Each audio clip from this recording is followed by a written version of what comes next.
It has been a very interesting week here at my house. I was giving notes to a scammer who tried to do a phone fraud on me. I've discovered some interesting things that situational awareness can be applied to, and that's just the tip of the iceberg. Come on in, get comfortable. Let's talk about this.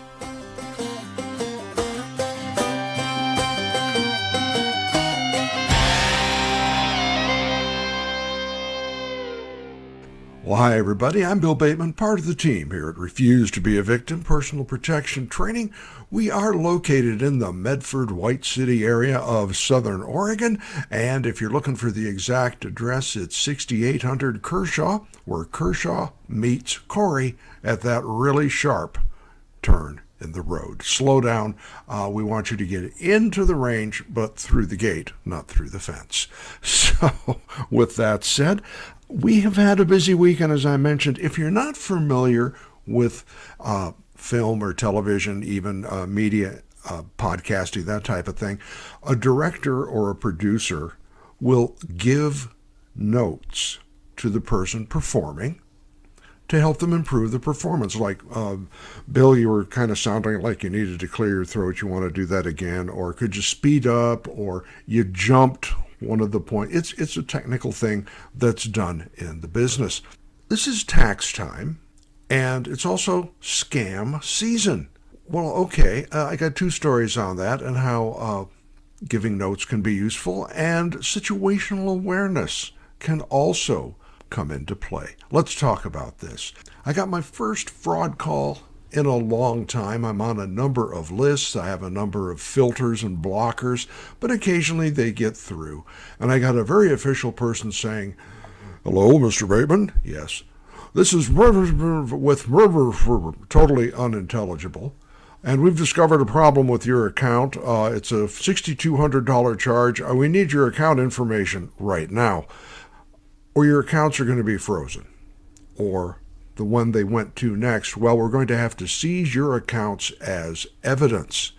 If you don't recognize this as a classic phone fraud intro, you should. I instantly knew it was gobbledygook. I know many people in law enforcement, and believe me, they don't mumble.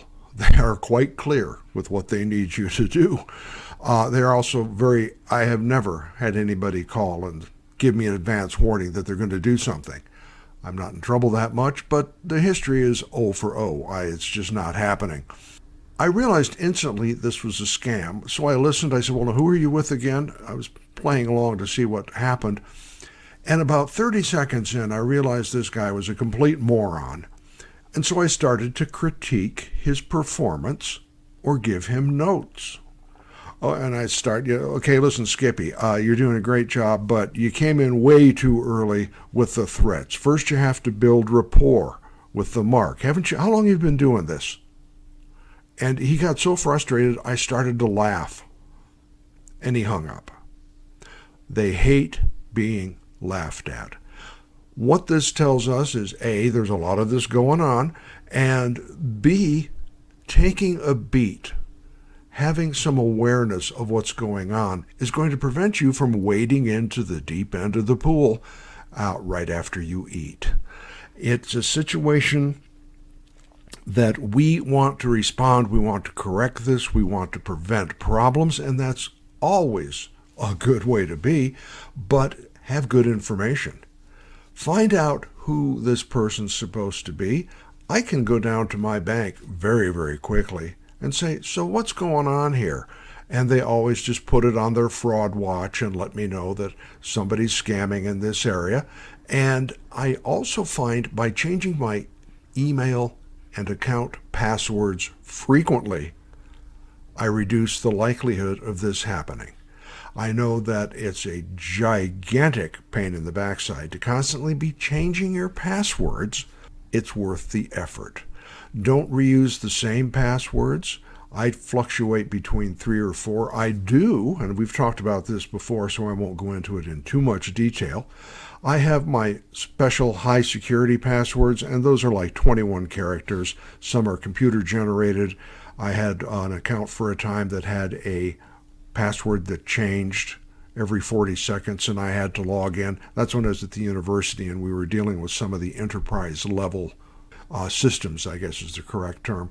That was a gigantic pain in the backside. Your email should not be that difficult, but don't use the same things, and go back and listen to the password things. Don't use your birthday. Don't use your dog's name, your son's sports team, that kind of stuff. So I'm off the res. I'm heading in the wrong direction. Let's come back on track. Being aware of what you're doing and not reacting is going to keep you from jumping in. I have a personal friend whose wife got one of these calls, and they said, "We're from the sheriff's department. We're going to come and arrest your husband if you don't do this." Well, I know these people. They are the least likely ever to have any problems that would merit that kind of action. They took most of her savings over a 2-day period. It's horrifying. They never got it back.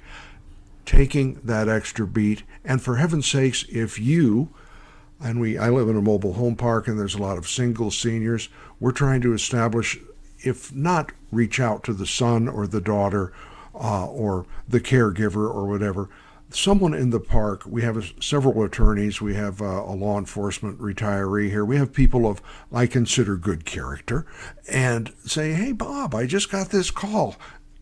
Find out. Don't give out information like that. Also talking about scam time, and this one really upset me. It is tax time. I'm still waiting to gather all my information. Should be out by the 31st of January, but a lot of things should happen that don't. And I looked at my bank account, and buried in the archives, Zipcar has been billing me both insurance and a renewal fee on my membership. They did it for 2024, is how I discovered it. Well, what's the problem, Bill? I have not had a Zipcar account for over 7 years. That's when I moved to Oregon. Well, I called them up and I said, "Que pasa, dudes?" And they said, "Hey, you're a long-time member." And I explained, no, I wasn't. And I sent them, because I'm that guy, I had copies of my cancellation. Well, "Oh, we're sorry, harumph, harumph, harumph." They reversed the charges. To make it extra special, they took him out again the very next day. So I notified the fraud unit at Chase Bank, and I now have all of my money back. If you're not keeping a close look on your finances, they start with the little stuff, a $5 charge here. What? What's this? And if you get busy and you let it go, that's how they get into your accounts. So all of this is about being aware. Now, we use the term situational awareness, and that's most commonly defined as the ability to perceive and understand the environment around you, including the people, objects, and events that are occurring. An example, of course, is being mindful of your surroundings. If you're walking through a parking lot, when you're going back to your car from the supermarket, coming out of a club, oh my goodness, anticipating potential risks and taking appropriate actions to be safe. Now, I think of situational awareness when I'm out at the range. I'm an RSO, Range Safety Officer. I'm part of a team of really nice volunteers, and we are responsible for both helping people with technical problems, keeping up with the rules, and how to shoot safely, as well as diffusing a tense situation. If people get grumpy, somebody shoots another person's target, somebody's behaving in an inappropriate way, we have to work with that. So situational awareness is critical. Absolutely, and we're trained in that, and we work on it on a regular basis because we are all about safety. But this also applies, as we've just seen, to your day-to-day banking, your day-to-day phone activity, what's going on in your everyday life. We often feel, and I had somebody describe this to me, and I think it's great. They said, "I often feel like I'm being chased. There's just so much stuff going on. Things I have to respond to. Read this, hear this, look at this, do that." In addition to the important stuff like going to the store and putting gas in the car, you've got all of the different things, health issues, family issues, personal issues, and you're not being aware, if you're not staying involved with the things in your day-to-day life that are really important, that's when stuff's going to blow up on you. Let's look at things like cell phones. I get so angry at people, I mention it probably once a month, people who are walking along looking down at their cell phones. We went to Nolens recently, New Orleans, and had a lovely time, and I can't tell you the number of people who just walked out into traffic because they were on their cell phone looking for a location, or looking for a club, or going to meet somebody, or, hey, Helen, here's a picture of me with a horse. Texts are important, so unless you're driving, which you shouldn't text and drive, ever, I've actually pulled over. I had a thing pop up, and it says, this is when my mother was still alive, Mom, emergency. I got off the freeway, I pulled into a safe area, and I responded. Don't do it when you're driving. But being aware of what's around you, in addition to, if you're walking, that all-important text comes on, step aside. And don't step aside in an area like down an alley. Step into a place where nobody can walk up behind you. And I like an entrance to a store that we've got two sides covered. You take a quick look around, look at it, see what has to happen, and boom. You can then make decisions on how to deal with it. And that's a key part. Don't react. Think clearly. Another place you got to look at awareness is restaurants, clubs, bars, restaurants specifically. Often, and this is going to happen more when the weather gets warm, but due to heat, employees taking breaks, especially some of the bigger venues, back doors can be open. So I use the 3-second rule.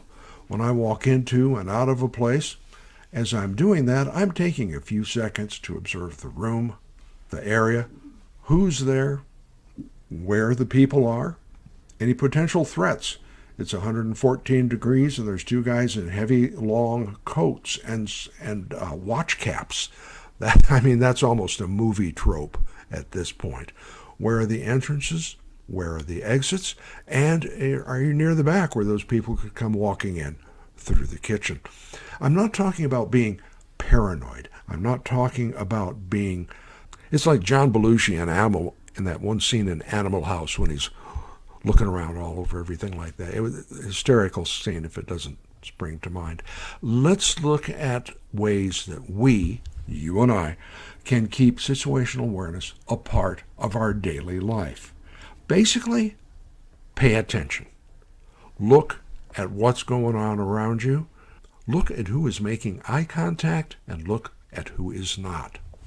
Now, I found in more serious situations, when it's a safety issue, a really good website, and it's Premier Body Armor.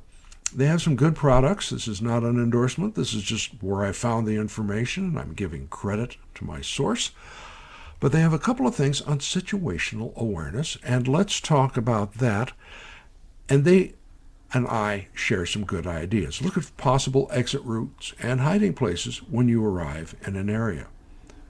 Look at the what-if situation.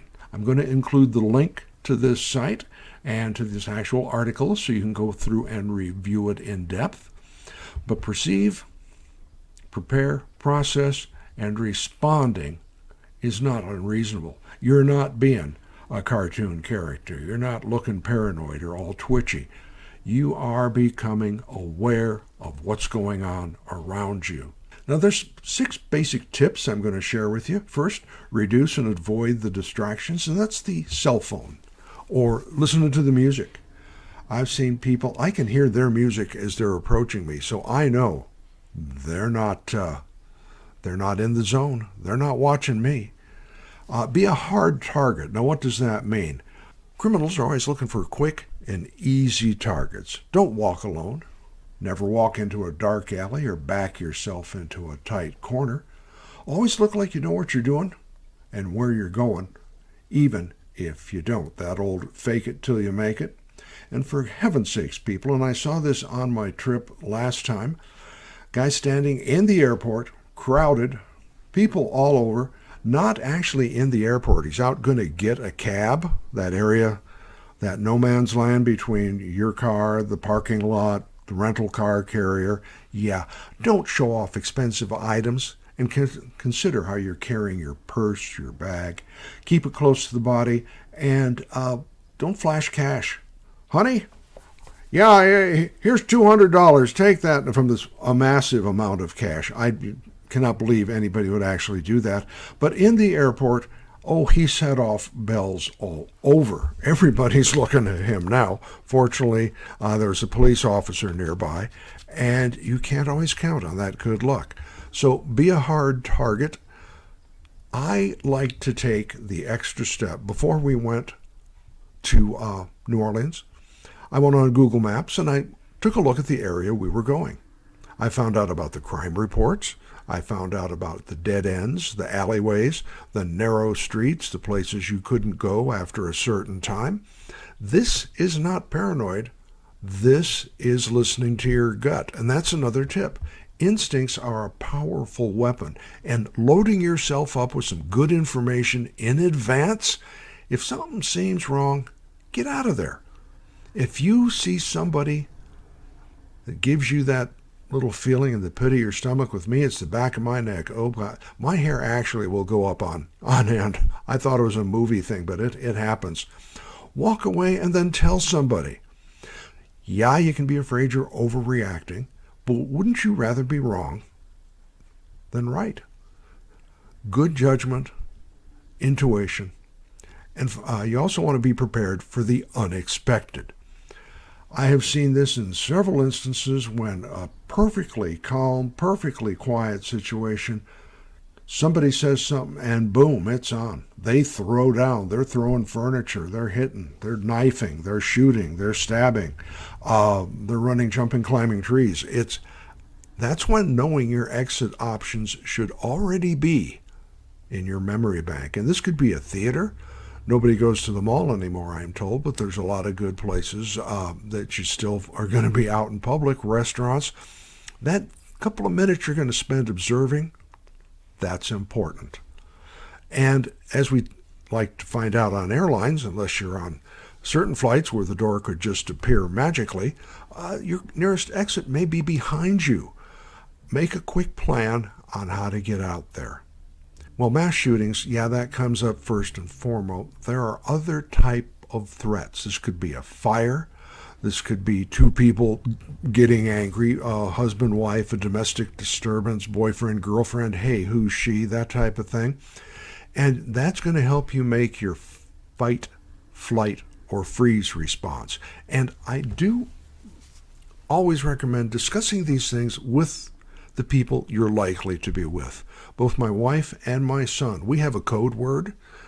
If I start talking about a certain subject, they know I feel I have identified something. That doesn't mean we're all going to jump up and run for the door, but it allows us in a non-hysterical manner to say, hey, banana peels are on the menu. Ha ha. Well, banana peel's the magic word for this example.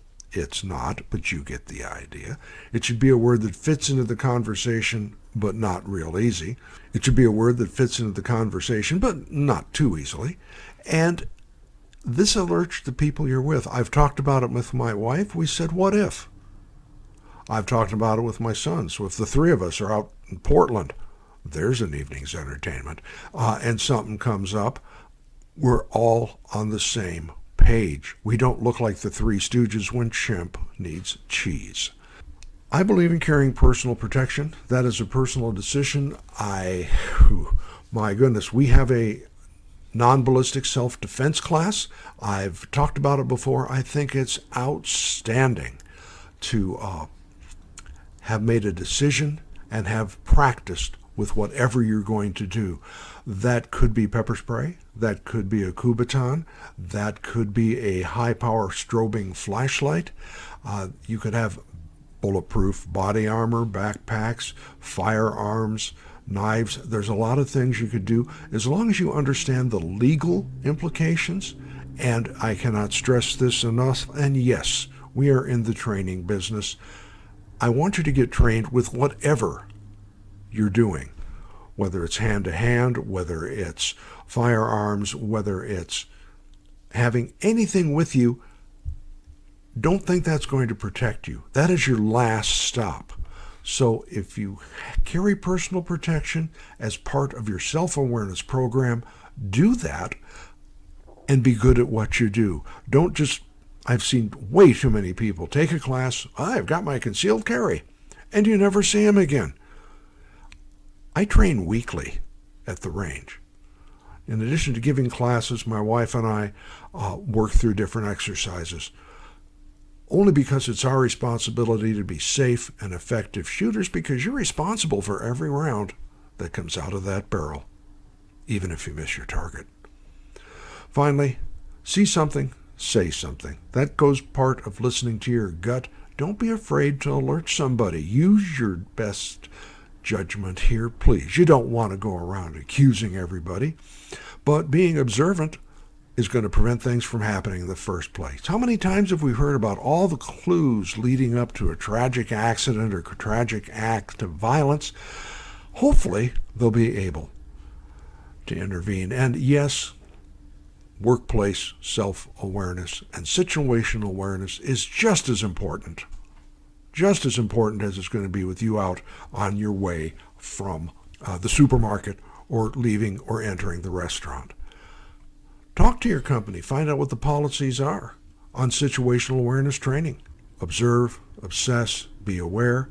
And before we get out of the topic, let's talk about teaching situational awareness to your kids, to your young ones. It's not just something for adults. Children need to practice this too. I've written a lot of stuff for this podcast about the different things we can do to stay aware. Look at the information online, talk to your school, and find out what they have for code red drills or lockdown drills, or see something, say something. Telling an adult is important. Knowing what to expect is important. And not making it a big, scary, horrifying subject, making it something that you and your family, your young ones, or your grandchildren, talk to mom and dad, as well as including the grandchildren, because if they're at your house and something happens, you are the first responder. So all of these things we talk about all blend together. Staying alert to who's calling you and what they're wanting, take that extra minute. Wrapping it up, looking at how to defuse a cell phone call that's bogus. I laughed at them, they hung up. How to deal with bank frauds. Getting charged for things you shouldn't do. At my bank, if I see a charge that doesn't like, there's a button I can click and dispute that charge. It shouldn't be hard. Know where these tools are, and this is the same thing. This is the same thing with your backpack, your go bag, your emergency supplies. Look in advance as to where your tools are going to be. Get out of your comfort zone. We're going to talk about that in depth next week, because getting out of your comfort zone can be very off-putting. You can feel a little disoriented. Let's talk about that next week. And as always, I like to encourage, I'm trying to build this podcast beyond what we have. If you'd please share this with some friends at work, at church, at your club. I try and be really non-political. I've talked to a number of people who say, I used to like to listen to so-and-so, but they've become so political. I'm not here to tell you who to vote for. I have my own opinions. Believe me, I've got my own opinions. But everybody deserves to be safe. So if you'd like to share what we're laying down here, and that's prepared, rational, logical solutions to life-threatening problems and how to deal with them, share this with your friends, share it with your coworkers, subscribe, download, and if you've got questions or comments, the address is right up front. I'm also, as I promised, going to put the link to the website on the Situational Awareness Workshop, web page actually, and we'll talk more next week with getting out of your comfort zone. And as we're moving in, it's very bizarre because it's currently snowing outside, but we're moving into hot weather pretty soon, and looking at things you can do around the home as the weather changes. So that's it for this week. You know what to do about the classes. I do need to tell you that the class for this month in March is full. We actually have a waiting list. So it behooves you, I love that word, it behooves you to get out and get registered as soon as you can. We also have private lessons if it's important. We'd really like to see you out there one way or the other. Fun day of family shooting, getting learned up, or just come out and say hi, see what we're doing. It's pretty darned interesting. We've been there. The Camp White Range has been there since World War II. So that's enough for this time. Be safe out there. Be good to one another. See you next week.